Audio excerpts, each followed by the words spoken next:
All right. Yetur Gross-Matos did not practice. Limited practice. Jeremy Chin, Dennis Daly, Russell Okun, Adarius Taylor. Full practice. Dante Jackson.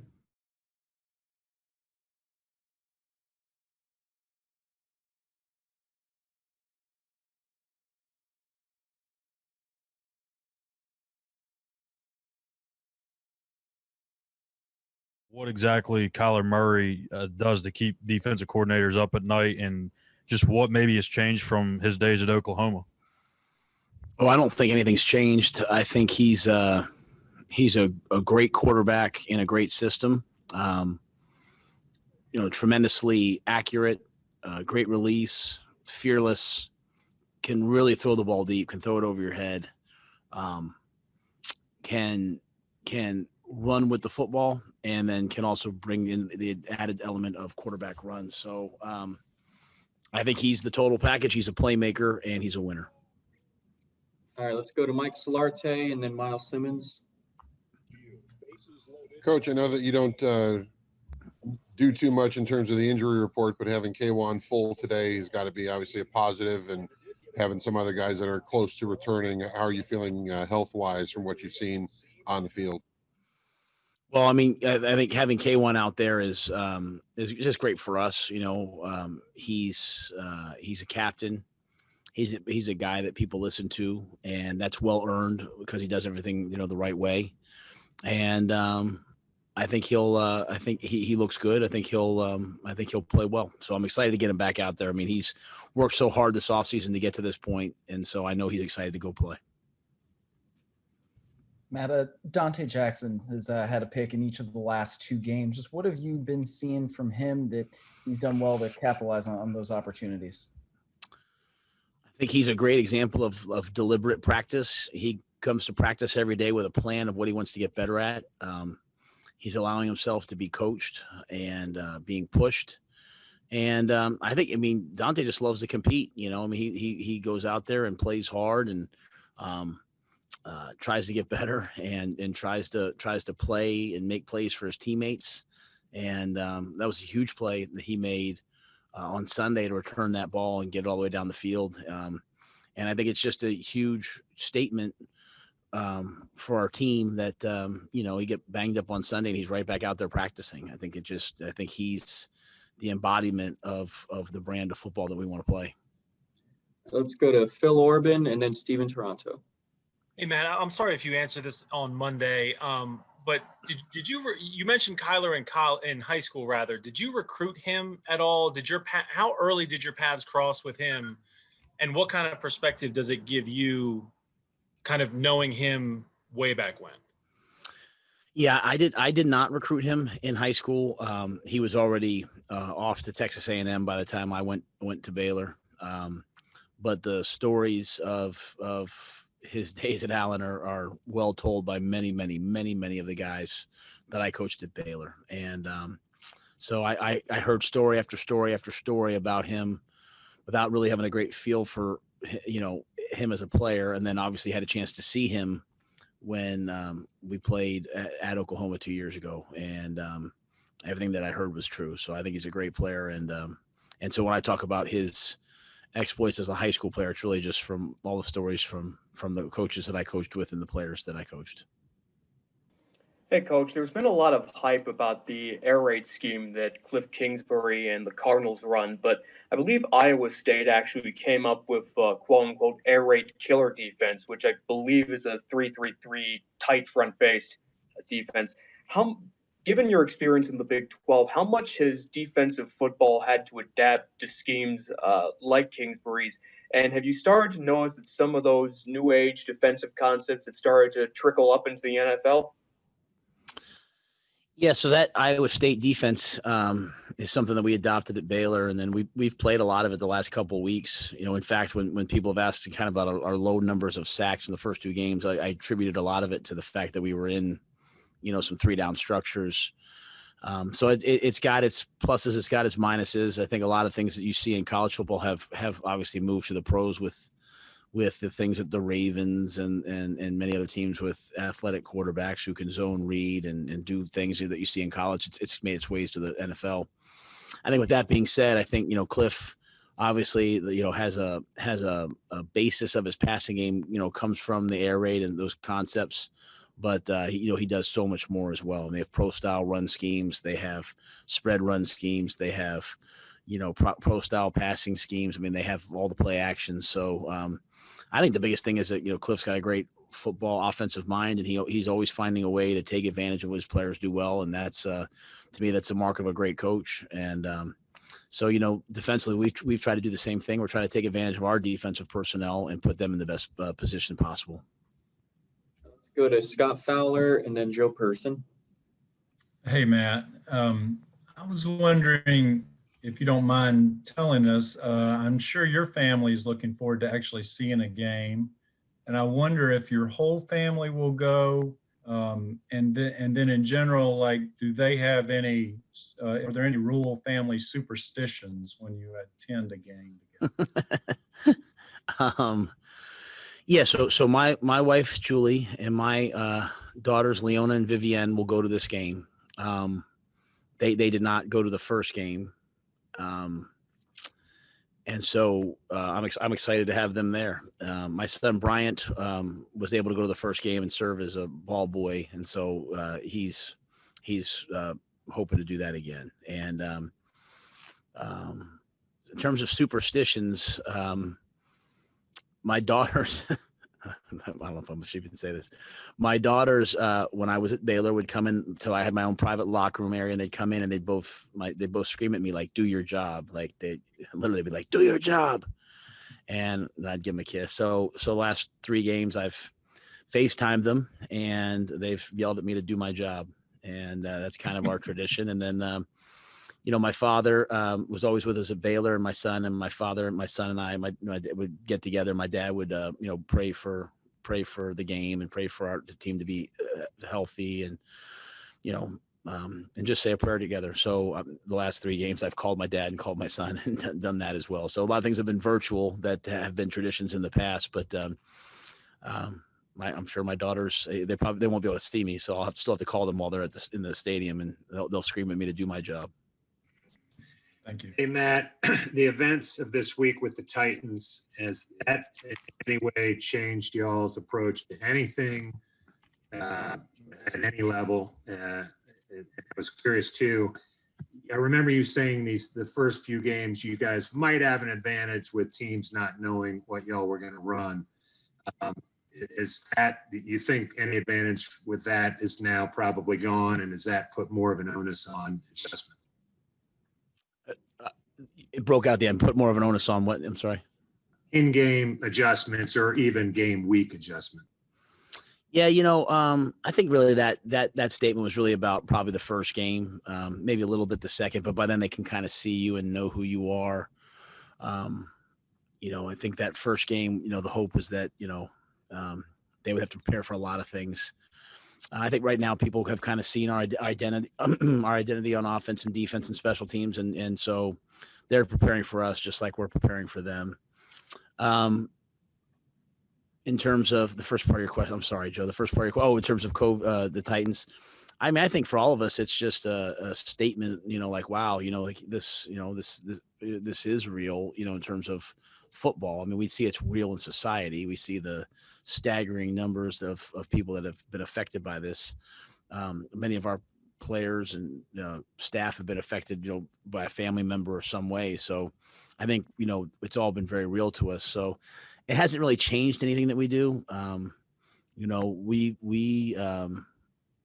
We have always been really focused, I think, on having a really good process in terms of, COVID testing and the people that do it for us, Eddie Levins, Sean Patton, Dr. Nancy Gritter. I mean, I think they do a phenomenal job, and they're always trying to, be at the cutting edge and be better. So I don't think we've changed anything. I think just for us, it's been, hey, you know what, we have to, make sure that no one gets complacent, which I don't feel like anyone has, but I think that's the message to all the NFL teams right now. All right, guys, we have time for one more if anyone has one last question. No one has their hand raised. All right, that'll do it, Coach. We appreciate you taking the time. All right, thanks.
Thank you, boss man.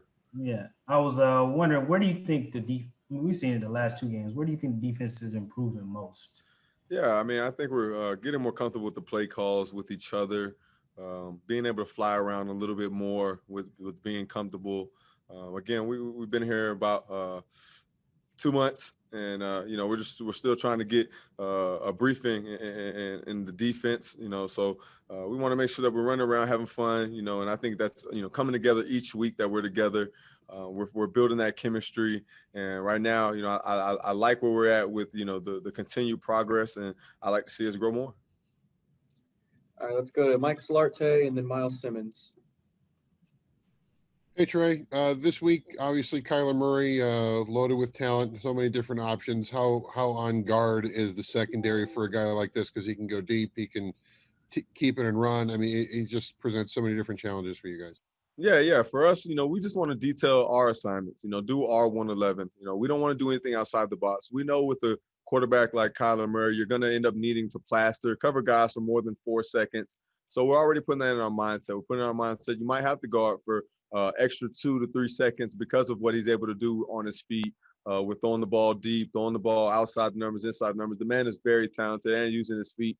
But I think it comes down to us doing our assignment and knowing that, again, we'll need to cover a little bit more. So I don't think we're on edge, or about anything, just so much as being detailed with what's our alert ourselves for. Hey, Trey, wondering about Dante Jackson. What have you seen from him in the last couple weeks, especially that he's been doing well to get these 2 picks? Yeah. I what I've seen from D-Jack is a guy who's just laser-like focused, like the man's focus right now is untouchable. The flow he's in is because of the hard work that he's putting in behind the scene, coming in early, for treatments, staying late for film, texting my phone, about different situations. I think it comes with his preparation. He's playing, with all the confidence that he has because of how prepared he is right now. And I love to see him, this was a year that he knew that the eyes would be on him. And right now he's taking the forefront and he's stepping up for us and playing big ball right now. So we just plan on keeping him on the field, making sure that he's healthy, because when he's on the field, we're a better team. Let's go to Elena Getzenberg and then David Newton. Hey, Trey. I was wondering for you, I know you talked about, how the defense has been doing this season overall, but what particularly did you think worked well last week? Like, how do you think, there was a clear improvement last week over the first 2 weeks? What stood out to you as clicking well for the defense? Yeah, I think it's just so much off the field. I mean, we're getting to know each other. And, you might think that it's the X's and O's sometimes on the field, but sometimes just to getting to know your brother across from you, getting to know who you're fighting for, getting to know who you're playing for. And I thought we mended as a team well last week. There's some team activities that we do here and there, guys texting each other a little bit more, guys telling stories here and there. And I think it brought us closer as a team. And you saw a team that was energetic and having fun with each other. And you need that chemistry to have fun with each other. You need the chemistry each and every day. And I thought over the last 2 weeks, we were able to handle, the uncomfortable feeling, and we want to, keep that. We want to be comfortable being uncomfortable, and we want to keep that chip on our shoulder, because right now we want to continue to learn each other and fight for each other, and each week we'll build that chemistry to keep us going. Hey, Trey, David here. You're a guy that likes to talk a little bit on the field sometimes. How has the trash talking game been impacted by the quieter stadiums? Are guys less likely to talk? Yeah, no, I mean, I guys are still talking the same. I think so. You could probably just hear it a little bit better. I'm surprised we haven't heard anything on any live feeds or mic'd ups. But no, it's the same for us. You'll probably just hear it a little bit more. Maybe when I'm talking to somebody, the sideline will hear it. But it's been fun. I can say that. It's been fun because it almost takes you to like a training camp, joint training camp type feel where you're with each other and you're able to talk and hear each other. So for me, it's fun. I like being able to hear everything. And I got another question too. The defense, how would you compare it to what it was when you first got to camp and what you're seeing now, and what is that big difference? Yeah, again, I think it's the chemistry, being able to mend everything and piece it together piece by piece, brick by brick, where, we've laid a foundation, and each day we get a brick, and right now, each day we're laying one, and we got to make sure that we take advantage of each day because it's so precious. And I think it goes back to the last questions of us being able to stack those bricks week by week, getting to learn each other, getting chemistry, having fun, learning the defense, learning the offense. It's just all starting to pile on top of each other. So from then I would see a brand new system that has never been with each other to now a team that is mending, building the chemistry, and we have a great foundation that we're building off of. All right, let's go to JB Ricks and then Joe Person. Hey, Trey, JB here. Thanks for taking out the time. I'm just curious to know the excitement within the locker room that you guys are going to have fans this weekend. I'm pretty sure you have family and friends that will be in attendance or whatnot, and just what type of feel it'll bring to this game compared to that first game where there were 0 fans at all. Yeah, having 0 fans, it was kind of crazy. You know, we were not used to that. You know, we have some of the best fans out there. So to be able to have them back this week, it's going to mean so much. I know it's going to mean so much to them to be in there. No matter what number they give them, I know they're going to be loud. They're going to be proud. We're going to keep pounding. And I can't wait to see them. I know they can't wait to see us. And we hope on making them proud. You know, again, we know we won't have many, but we plan on having fun with them. Hey, Trey, I've got two questions, one about 2018, one about 19. Yep. Obviously, you were the Cardinals in 18. Yep. Does it still stick in your craw at all, you know, that they did not bring you back and that whole experience with Coach Wilkes? And then finally, last year, I know it's a different system now, but 8 sacks against Kyler. Is there anything you can take from that game and bring it into this year? Yeah, I mean, I think 2018, no resentment at all. I still talk with a lot of those guys over there, still friends with a lot of them, text them all the time. So nothing there. I think 19, yes, it does give us a chance to look back on film and see what this offense presents to us. We have a different defense, but there are defenses that we can see in there that the way they play things, the way they play different players, how they want to attack different players as well.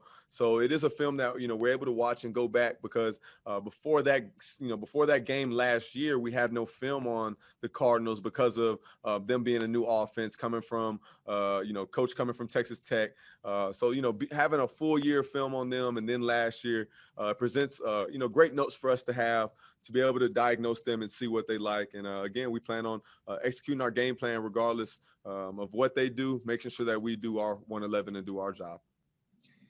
All right, guys, we only have time for 2 more, so let's go to Nick Carboni and then Phil Orban. Trey, you talk about the chemistry off the field leading to the good things on the field with the defense, but when you have a young defense and everybody's new, to put together a performance like last weekend where you are getting your hands on the quarterback, you are getting your hands on the football, how much can that help you with momentum as you guys try to grow the defense? Yeah, I mean, it helps a lot. You know, it sees our hard work, our foundation come to fruition. Everybody wants Rome to be built in one day, but, you know, for us to finally, you know, see the work pay off, we're 0-2, but we knew around here that things were changing still. We knew that we were changing our culture. We knew, you know, we didn't have, a bad culture to set on, but, you know, we're changing things around here and we liked the way we were going. We just knew we need to continue to press and, get that win last week. You know, it meant a lot for us because of the momentum of knowing that, you know, our hard work will pay off if we continue to execute at a high level and do what we need to do as a team. So, you know, even with the young guys, you know, we just bring them along, allowing them to understand that we need them to play a little bit older. You know, we need these guys to not play like rookies. We need these guys to step up and be a part of this team. And when we're a part of the team, everybody does the same thing. And we ask everybody to take their roles and play exceptional with those roles. And I think guys are stepping up to the plate and seeing that, again, our hard work is paying off and it's who we are. It's our brand. Hey, Trey, when you see what's happening in Tennessee and the trickle-down effect to Pittsburgh, how does that hit the locker room in terms of not just like we have to keep our stuff right, but we have to rely on other people to stay in line as well? Yeah, I mean, that's been the whole case. You know, you got guys who I haven't been out to dinner, you know, with my wife in a while. You know, I haven't gone out, haven't seen new people around my home. You know, there's guys who are single men, you know, who can't go out to get a bite to eat. You know, they got to get stuff Postmated. We rely on a lot of moving pieces, you know, from people who are trainers, from people who are equipment managers, you know, you name it. You know, this is a big moving piece that we're trying to trust everybody in that piece to be a team, because not only do we need, the Titans, you need the Vikings, you need all these teams to be on one accord so we don't have things like that occur.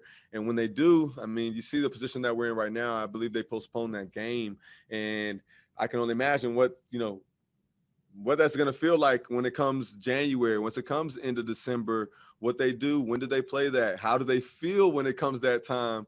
Does that feel like a pretty much wild card game to them because they're playing on the back end? And, it's crazy, but we do need each and every one of us around the league, man. And I just pray that we continue to stay safe so we can, play this game and play it at a great Excel level and on pace, so we keep the schedule the same way. All right, Trey, we appreciate you taking the time. No, I appreciate y'all. You have a good one. Media, that's going to do it for today.